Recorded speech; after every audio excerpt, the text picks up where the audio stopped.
यही चैत के महीना में एगो देवर अपना भौजाई सकल से भौजी का हो। अरे देख भैया तो बहरा चल गईले आ तू अकेले बाड़े।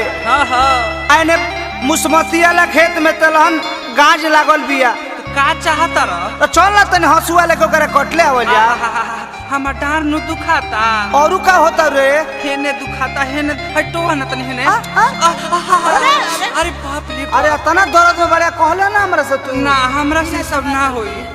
तोरा करे का पड़ी भौजी नानू औरतिया कहत है बाबू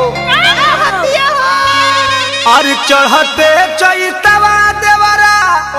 अरे हसुआ धरावे अरे अरे कोटनी करावे और का करा बताओ ए राजा चैत महीना बड़ी गजन कइले बा। अरे तो खटनी से कमर में दर्द बा तो बहरा मरद बाना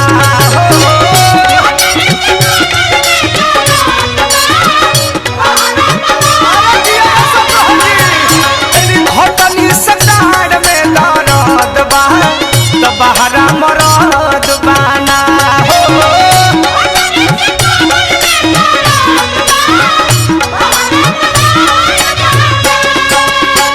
चढ़ते चैतवा देवरा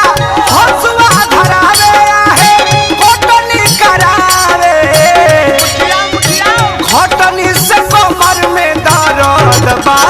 तो बहरा मरद बाना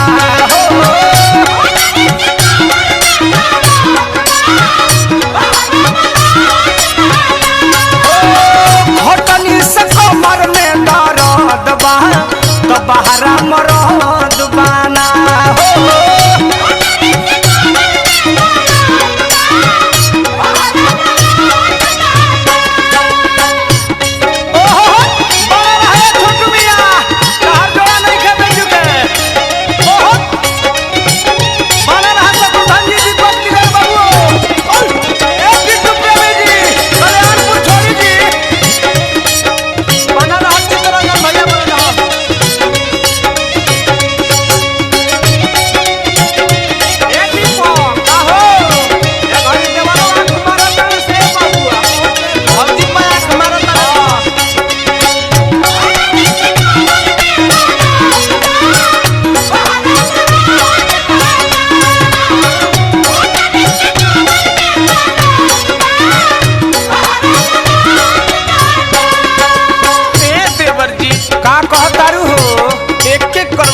कमर में दर्द हो गई बे देवर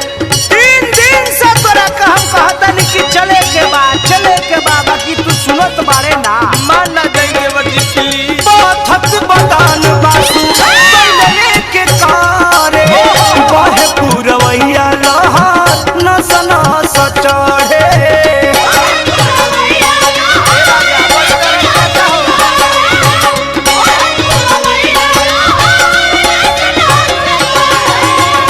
काहे से करतनिए देवर जी चलबू ना पथत बदान बासु बलले के कारे बहे पुरवैया लहार नसना सचढ़े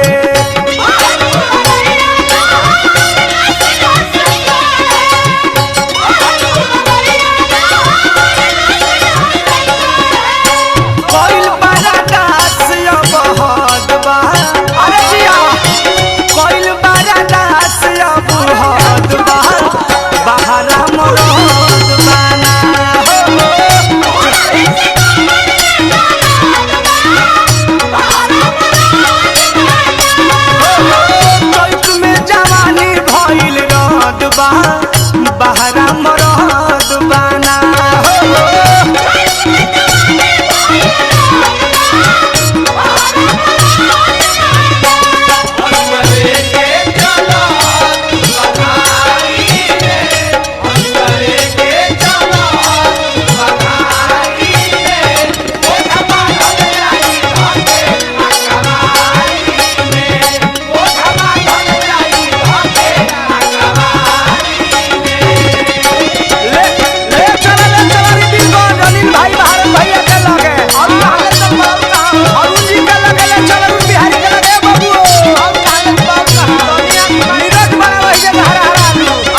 जी रवई का करतनी जी बुझो बुझो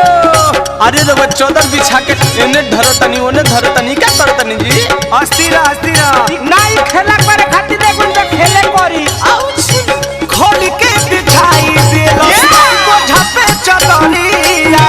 सट के उसूत गइल धकया कवरिया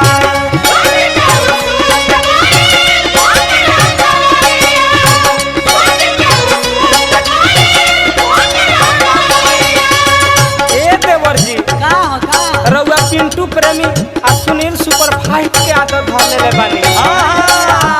खोल के बिछाई देलस बोझा पे चादरिया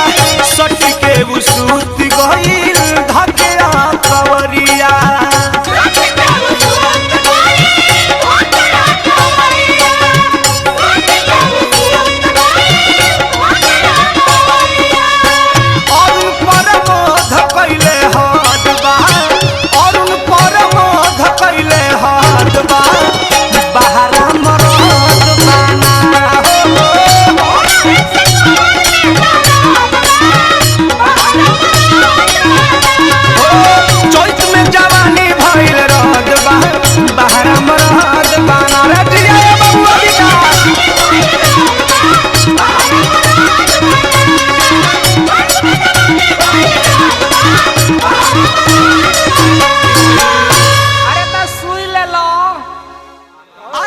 घटनी से कमर में दर्द